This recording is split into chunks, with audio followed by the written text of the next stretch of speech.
60 жас – бұл өмірдің жаңа кезеңі. Бұл кезде адамның тәжірибесі молайып, даналығы артады. Дегенмен осы жаста денсаулыққа ерекше көңіл бөлу керек.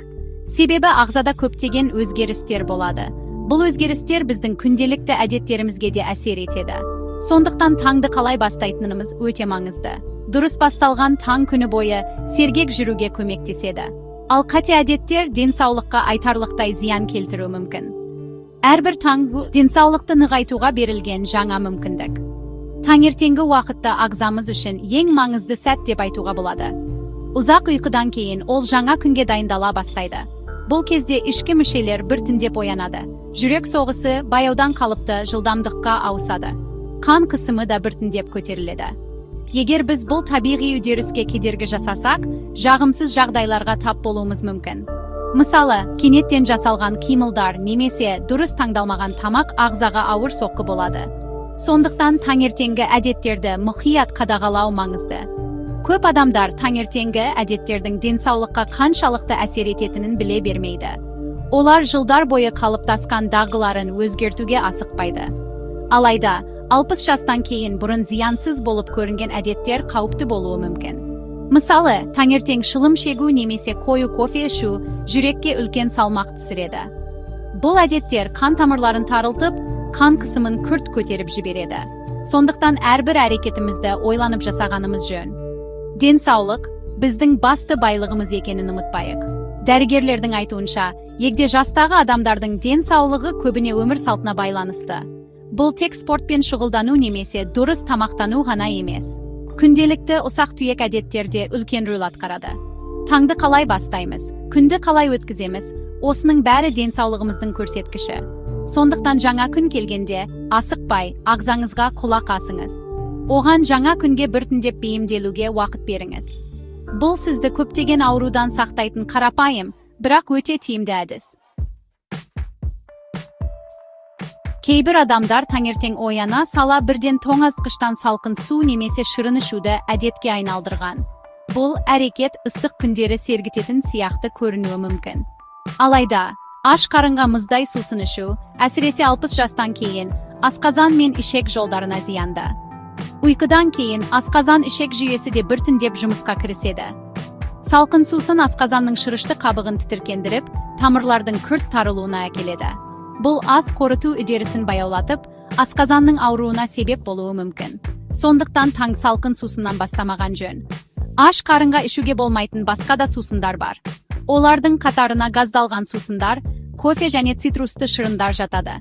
Газдалған сусындар асқазанның қышқылдығын арттырып, іштің кебуіне әкеледі. Ал кофе, әсіресе қою кофе, асқазан сөлінің көп бөлінуіне себеп болады. Егер асқазанда тамақ болмаса, бұл қышқыл оның қабырғасын зақымдап, гастрит немесе асқазан жарасына әкелуі мүмкін. Апельсин немесе грейпфрут шырындары да қышқылдығы жоғары болғандықтан, аш қарынға ішуге ұсынылмайды. Бұл сусындарды таңғы астан кейін ішкен дұрыс. Дәрігерлер таңды бір стакан жылы су ішуден бастауға кеңес береді. Жылы су асқазанды жұмсақ оятып, оны алдағы тамақты қорытуға дайындайды. Ол сондай-ақ ішектердің жұмысын жақсартып, іш қатудың алдын алады. Суға бір шай қасық бал, немесе бірнеше тамшы лимон шырынын қосуға болады. Бал ағзаны пайдалы заттармен қамтамасыз етеді, ал лимон иммунитетті көтереді. Ең бастысы судың бөлме температурасынан сәл жылы болғаны дұрыс. Мұндай пайдалы әдет күні бойы өзіңізді жақсы сезінуге көмектеседі. Таңғы ас бұл күннің ең маңызды тамағы. Оны ешқашан өткізіп жібермеу керек. Әсіресе егде жаста таңғы ас ағзаны қажетті қуатпен қамтамасыз етеді. Таңғы асқа ботқалар, жұмыртқа, сүзбе сияқты ақуызға бай тағамдарды жеген пайдалы. Ботқалар, мысалы сұлы немесе қарақұмық ботқасы, ішектерді жақсы тазалайды және ұзақ уақыт тоқ жүруге көмектеседі. Қантты тағамдардан, тәтті тоқаштардан аулақ болған жөн. Олар қандағы қант деңгейін күрт көтеріп, содан кейін тез төмендетеді. Бұл шаршау мен әлсіздікке әкеледі. Денсаулықты сақтау үшін күрделі ережелерді орындау міндетті емес. Кейде қарапайым әдеттерді күнделікті өмірге енгізудің өзі жеткілікті. Таңертеңгі уақыт осындай пайдалы әдеттерді бастауға ең қолайлы сәт. Жоғарыда айтылған кеңестерді есте сақтаңыз. Төсектен асықпай тұрыңыз. Таңды бір стакан жылы судан бастаңыз. және пайдалы таңғы ас ішіңіз.